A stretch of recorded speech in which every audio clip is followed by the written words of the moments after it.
গতকালকে আমি গেছিলাম আমাদের টাঙ্গাইল নতুন সদর হসপিটালে, দ্বিতীয় তলা 230 নাম্বার রুমে। যাওয়ার পর আমি যেটা দেখতে পারলাম এটা কখনো ভাবি নাই যে সদর হসপিটালে এখনো ওইটা আছে।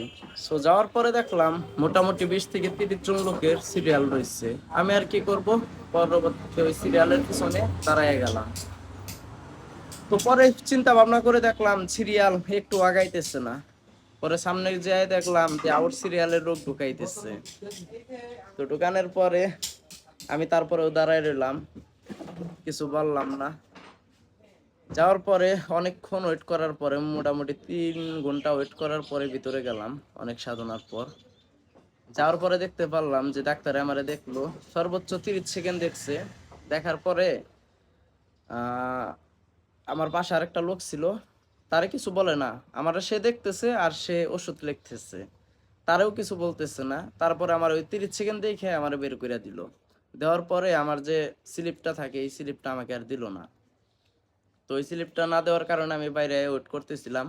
মোটামুটি আমি টাইম দেখলাম 10 থেকে 15 মিনিট হয়ে যাবে, এখন ওই স্লিপটা আমার কাছে পৌঁছায় দিল না। কি কি ওষুধ লিখতেছে তাও আমি জানি না। সো গেটের সামনে যে একটা লোক থাকে যে ভিতরে ঢুকায় আর বের করে, সো সে দেখি পরে আমি ওই জায়গাতে ফুচ্ছি দিয়া দেখি যে সে তোমার সিল মাইরা তারপরে ওই জায়গায় করতেছে, ওষুধ লিখতেছে।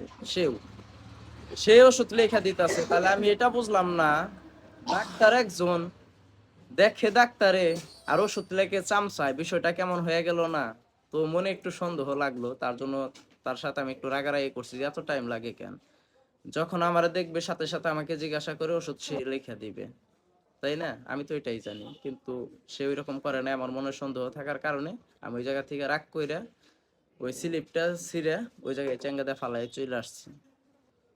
তো এই হলো বিষয় আমাদের টাঙ্গাইল সদর হসপিটালের অবস্থা।